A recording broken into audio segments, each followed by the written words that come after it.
Hello, I'm Joey Casco. Part 2 of 3 of my Soil and Wine series is called Terroir and Texture. And by texture, I mean how small the grains of the soil are and how compact it gets.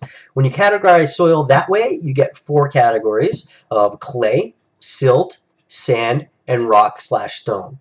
So why would I and most wine writers and experts do it this way instead of chemical composition, by what the soil is actually made of? Well, there's this. The nutrients in the soil has an effect on the growth of the plant and thus its fruit. So, iron-rich soil seems to create structured and tannic wine. But can the actual aromas and flavors of the soil be transplanted from the roots to the juice too? Studies have shown that in warmer climates, the chemical composition of the soil has no effect on the final wine except for its physical texture and pH level.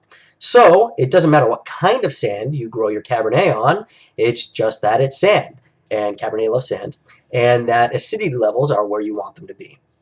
When you get into cooler climates, such as Chablis, this is where composition actually seems to matter, or so the old world wants you to think. You can smell and taste the limestone, the slate, or the granite. However, it's hard to prove. We all know cool climate wines express more minerality and earth than warm climate, but can you scientifically prove that it's because of the soil when there's no mineral or chemical evidence of it in the wine? Earthiness and minerality could just be characteristics of grapes from a cool climate or when they lack fruitiness. Instincts and wanting something to be true cannot make anything fact. Only evidence can. And someday we'll know for sure. And that's not to say that the entire concept of terroir doesn't exist. It clearly does.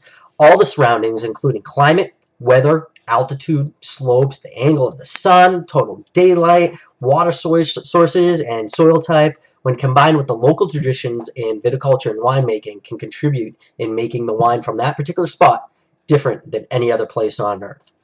So that's just the introduction to part 2, Terroir and Texture. To read the full article, head on over to thewinесtalker.net. Bye-bye.